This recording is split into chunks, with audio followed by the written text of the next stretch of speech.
Bom dia, meu nome é Rayane, faço parte do curso de Letras da Faculdade da UEMA, Estado do Maranhão, daqui do Polo de Araioses. Bem-vindos ao nosso canal. No nosso canal, nós vamos trazer algumas escolas literárias, e nós ficamos com a Escola Literária do Parnasianismo.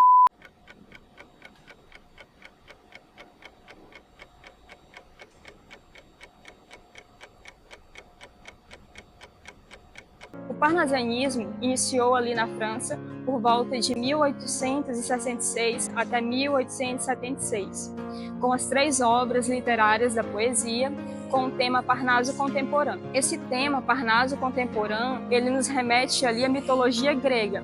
Essa mitologia grega acredita que o deus Apolo habitava numa montanha, num monte, onde ele também convivia com musas. Essas musas, elas inspiravam os artistas a fazer as suas obras. Já no Brasil, o parnasianismo ele inicia ali por volta de 1882 até 1893, ali com as obras de Teófilo Dias com o nome Fanfarras. Só que é importante nós entendermos qual o contexto histórico que estava acontecendo no Brasil nesse período. Nesse período, o Brasil estava transitando ali sobre as grandes transformações, né, das tecnologias, da ciência, estava passando ali pelo positivismo. Esse positivismo, a teoria do positivismo, acreditava que o progresso viria para a sociedade através da tecnologia, da ciência, e que era essa tecnologia e ciência que seria capaz de transformar toda a sociedade, que seria capaz de levar todas as classes sociais a se igualarem. Só que, de fato, isso não acontecia, porque existiam algumas classes sociais que estavam ascendendo, que era a burguesia, que conseguiam ali manter um capital, uma estrutura de vida, vamos se dizer assim, elevada para eles, mas existia uma outra camada que estava abaixo. Quanto mais o capital crescia, existia outra camada que estava ali à margem da sociedade. E visto isso, existiam outras escolas literárias, que era o realismo e o naturalismo, que se voltaram para essas questões sociais. O realismo e o naturalismo viram que o progresso, o tão progresso prometido pela teoria do positivismo, não estava dando conta de igualar todas as camadas da sociedade. Então, o realismo e o naturalismo resolveram começar a denunciar. O realismo ele se voltou mais para a questão do cotidiano, de falar das desigualdades das sociedades. Já o naturalismo ele se voltou de uma forma mais profunda, de falar das chagas que realmente estavam ali abordando a sociedade. Porém, o parnasianismo ele não quis se envolver nessa questão das desigualdades, ele não quis se envolver nas questões políticas, nas questões sociais, muito menos religiosa. O parnasianismo ele se voltava para a questão estética ali da poesia, né? Enquanto o realismo ele se voltava para a questão da prosa, o parnasianismo se voltava para a questão da poesia. O negócio dele era a poesia. E ele se preocupava muito com a metrificação dos versos, né? Com as palavras difíceis, com as palavras bonitas, não se importando muito se aquilo ia transmitir algum sentido, não se importando muito se aquilo ia ter algum sentimentalismo. Ele não falava sobre amor, sobre o ódio, ele era racional, ele era algo voltado para a arte, era arte pela arte. E no parnasianismo nós vamos ver que ele vai falar, por exemplo, né, dessa questão do objeto, de como se construir a arte pelo objeto. Voltando lá no início da influência do nome do parnasianismo, que remete ali à mitologia grega, nós percebemos que tem uma característica muito importante, que é a questão da fuga da realidade. Então, a escola literária do parnasianismo ela vai trazer isso, essa fuga da realidade. Enquanto o realismo e o naturalismo vão ali saber o que a sociedade está passando, quais são as desigualdades da sociedade, o parnasianismo vai chamar a sociedade para fugir disso, para não ver isso. É como se fosse uma válvula de escape. Olá, o meu nome é Shirley e eu sou acadêmica de letras da Universidade UEMA, aqui no Polo de Araioses. Nós ficamos com o tema parnasianismo e eu irei falar sobre as características dessa escola literária.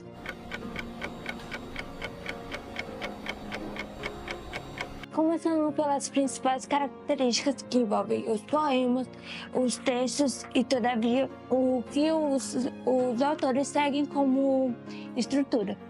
O parnasianismo tem uma estrutura perfeita. No parnasianismo tem uma estrutura perfeita que retrata a beleza, a arte pela arte, e também retrata a beleza natural, o que é natural. Os autores seguem uma mesma estrutura. Eles não se preocupam, eles se preocupam com as métricas e apenas com as rimas. Eles não se preocupam com o sentido que elas possam ter. Uma das principais características que a arte pela arte, citada pelo poeta Teófilo Goethe, diz que a arte não existe para a humanidade ou para a sociedade em si, mas somente para ela mesma, porque somente artistas podem reconhecer o que é realmente a arte, seja dele própria ou de outro autor.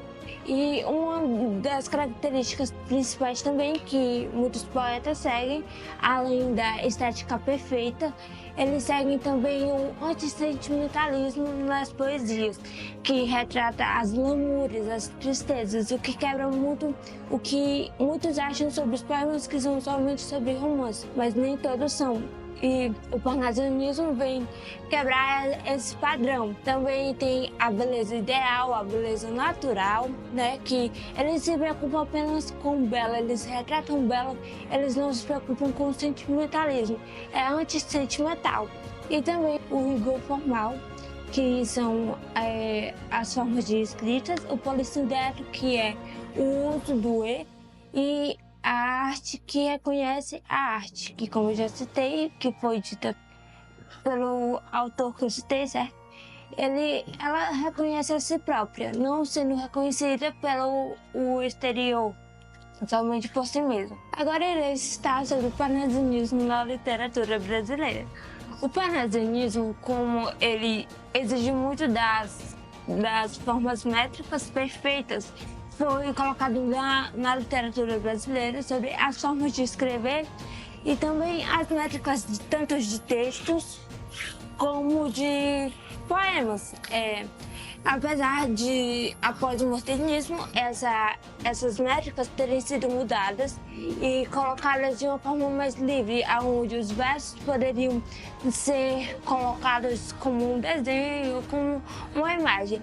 O parnasianismo critica de certa forma, porque tudo tem de ser perfeito. E na literatura brasileira foi colocado o parnasianismo dessa forma, onde devemos escrever tudo com estruturas e também com as estruturas, as margens e as formas de escrever, no qual hoje temos dentro da literatura e fora da literatura, porque são um padrão dado para a escrita. Vaso chinês. Estranho aquele vaso.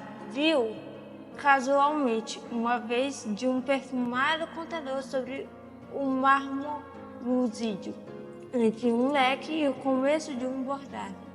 Fino artista chinês, enamorado, nele pusera o coração doentio em rubras flores de um sutil lavrado, na tinta ardente de um calor sombrio, mas talvez por contraste à desventura, quem o sabe, de um velho mandarim também lá estava a singular figura, que arte em pintá-la, a gente acaso vendo-a, não sei que com aquele chin, olhos cortados, afeição de amêndoa.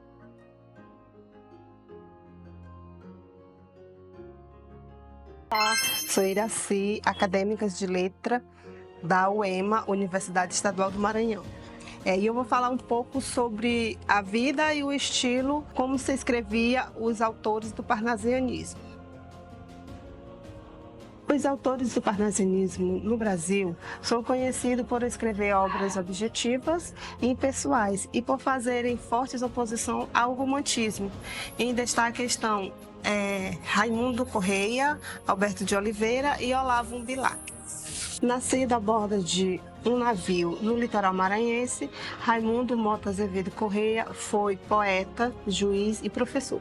Formou-se em Direito na Faculdade Largo São Francisco, em São Paulo, e foi juiz e promotor nos estados de Minas Gerais e Rio de Janeiro. Um dos fundadores da Academia de Letras.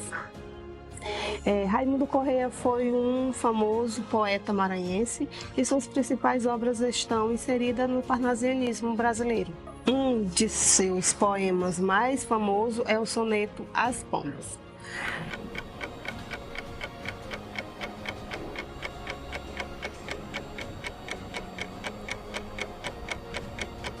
Nascido em 13 de maio de 1859 em São Luís, Maranhão, e faleceu no dia 13 de setembro de 1911 em Paris, França. Alberto de Oliveira. Alberto de Oliveira é um dos principais nomes do parnasianismo brasileiro, autor do livro Poesia Meridionais, e recebeu o título de Príncipe dos Poetas. Antônio Mariano Alberto de Oliveira nasceu no dia 28 de abril de 1857, em Saquarema, Rio de Janeiro. Iniciou a faculdade de medicina, mas não concluiu o curso. Já em 1884, terminou o curso de farmácia, casou-se em Petrópolis com Maria da Glória Rebelo Moreira, uma viúva com quem teve um filho. Em 1892, assumiu o cargo oficial de gabinete do governador do Rio de Janeiro, um dos principais poetas da Academia Brasileira de Letras. Olavo Bilac. Olavo Braz Martins dos Guimarães Bilac nasceu no dia 16 de dezembro de 1865 no Rio de Janeiro, capital federal na época. Jornalista, poeta, inspetor de ensino e representante máximo do parnasianismo. Foi eleito o Príncipe dos Poetas brasileiro.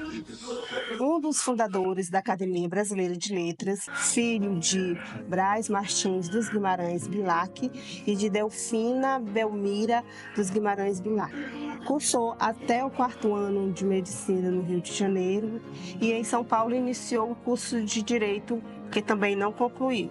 Dedicou-se ao jornalismo e à literatura, engajando-se em campanhas cívicas e políticas, sendo inclusive o autor do Hino da Bandeira. Veio a falecer em 28 de dezembro de 1918, aos 53 anos. Uma das frases interessantes que eu achei de Olavo Bilac é: a arte é a cúpula que coroa o edifício da civilização. O mal do brasileiro é, antes de tudo, o mal de ser analfabeto. Talvez em 2500 existem literaturas diversas no território que hoje forma o Brasil. Olavo Bilac. Então, na Escola Literária do Parnasianismo, como vimos, além das características que eu já citei, também pode-se ver o objetivismo. Eles eram bem objetivos e não tinham a questão do subjetivismo. Eles eram uma escola literária formalista, né? E ali também muito elitista, era de uma classe alta, se voltava para essa classe alta. Então, no parnasianismo, por mais que muitos autores criticaram essa escola literária por essas características de fuga, de ser uma escola literária voltada para a classe alta, o parnasianismo teve a sua importância, né? Ali, de certa forma, de distrair a sociedade da época de todas as mazelas sociais que a sociedade estava enfrentando. Então, a importância do parnasianismo para a sua época foi essa, né, de trazer, de certa forma, uma leveza para todas aquelas situações que eles estavam passando, ao contrário do realismo e naturalismo, que se voltavam mais para as questões sociais. E aqui eu quero agradecer as meninas que fizeram parte do nossa escola literária, Gerlia e Iraci, e mandar um beijão para vocês e até a próxima. Tchau, tchau!